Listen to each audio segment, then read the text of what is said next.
Hello students, welcome to the Talent English classes Patna conducted by Jitendra Kumar Dubey. अभी हम लोग 2-4 दिन डिसकंटिन्यूड हो गए थे। लेसन 4 तक चला था। Change of narration from direct to indirect interrogative sentence बना करके मैंने स्टॉप किया था। आज मैं उसी क्रम में आगे बढ़ता हूँ। Change of narration of from direct to indirect of imperative sentence. तो हमेशा की तरह इम्पेरेटिव में क्या आस्क किए जाते हैं? इम्पेरेटिव में क्या होता है? इम्पेरेटिव सेंटेंस जब बता रहे थे तो इसमें क्या होता है? इसमें या तो ऑर्डर दिए जाते हैं, या रिक्वेस्ट दिए जाते हैं, या एडवाइस किए जाते हैं। तीन, ऑर्डर, रिक्वेस्ट और एडवाइस। तो इसी तरह से जिस तरह से इसका स्ट्रक्चर है, तो पहला क्या करेंगे? शेड या शेड टू को किस में बदलेंगे? ऑर्डर रहेगा तो ऑर्डर्ड, रिक्वेस्ट रहेगा तो रिक्वेस्ट, और एडवाइस रहेगा तो एडवाइस्ड।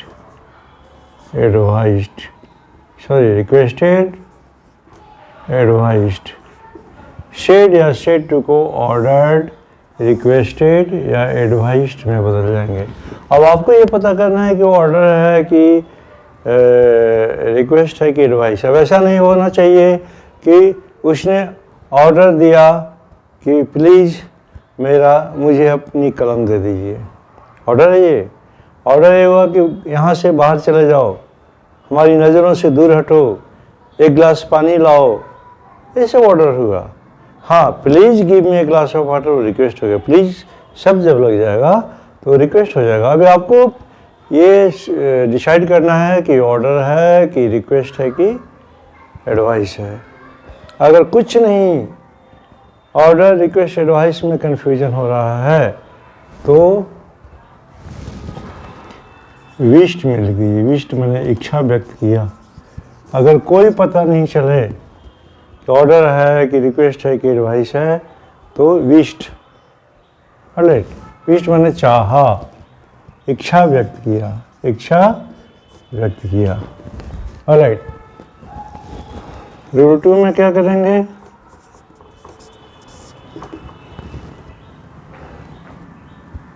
कंजंक्शन के जगह टू लगाएंगे। कंजंक्शन टू, ये ध्यान रखना चाहिए। वर्ब, चूंकि इंपेरेटिव सेंटेंस वर्ब से शुरू होते हैं तो वर्ब के पहले टू। एग्जाम्पल से क्लियर हो जाएगा। Rule 3, change of pronoun.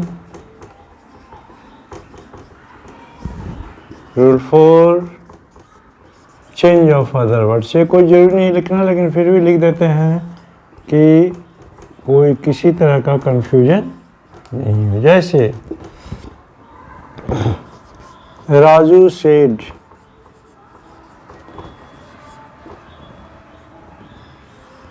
Go out of the room, कमरे से बाहर चले जाओ।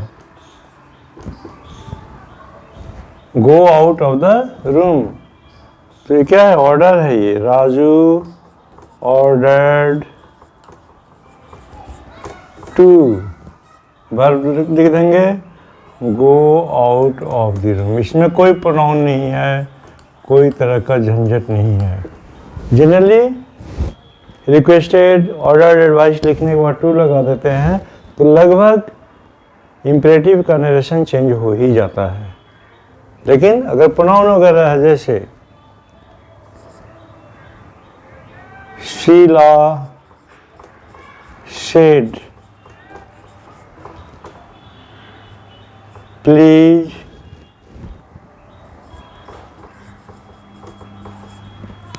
Give me your pen.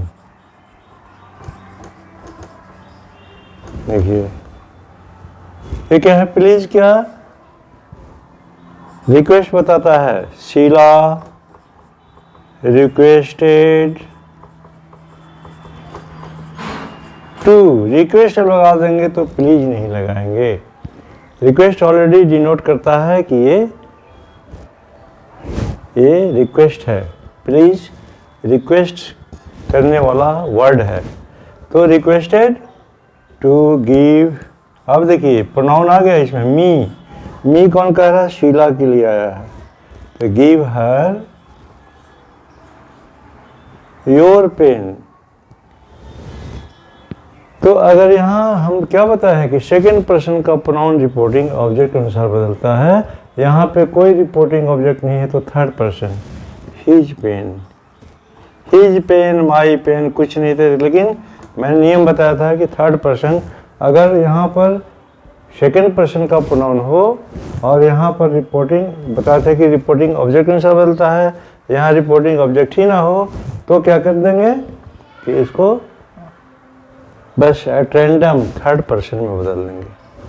तो Sheela requested to give her his pen.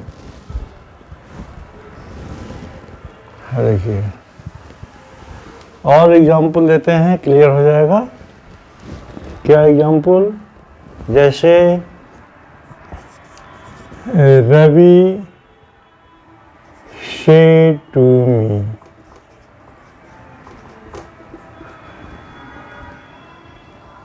walk daily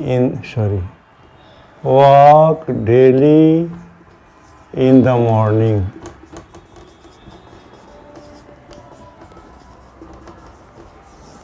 अब देखिए वॉक, रवि ने मुझसे कहा कि डेली सुबह, प्रतिदिन सुबह टहला करो। तो क्या है, रिक्वेस्ट तो नहीं सकता है, ऑर्डर भी नहीं हो सकता है कि टहला करो, ऐसा कुछ तो कहता नहीं है। तो ये एडवाइस हो गया, टहलने के लिए एडवाइस कर रहा है। तो Ravi advised me to walk daily in the morning.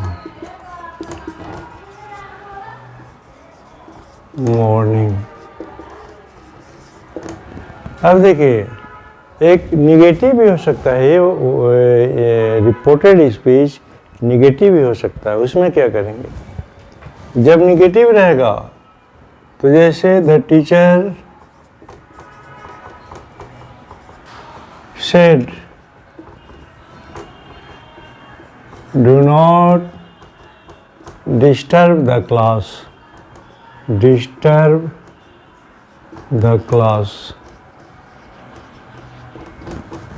देखिए डू नॉट, तो जिसमें डू नॉट या नॉट लगा हो तो उसको शेड या सेट के बदले फॉरबीड माने मना करना होता है, और फॉरबीड का सेकेंड फॉर्म होता है फॉरबेड, मना किया। तो इसका हो जाएगा द टीचर फॉरबेड,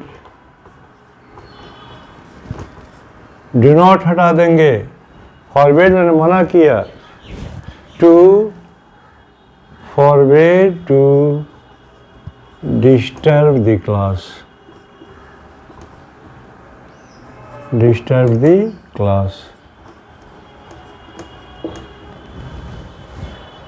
अच्छा, फॉरवर्ड अगर नहीं लिखना चाहते हैं तो टीचर क्या करता है, टीचर ऑर्डर भी दे सकता है, एडवाइस भी दे सकता है। तो क्लास को डिस्टर्ब मत करो, एक तरह से क्या है ये ऑर्डर दे रहा है। तो द टीचर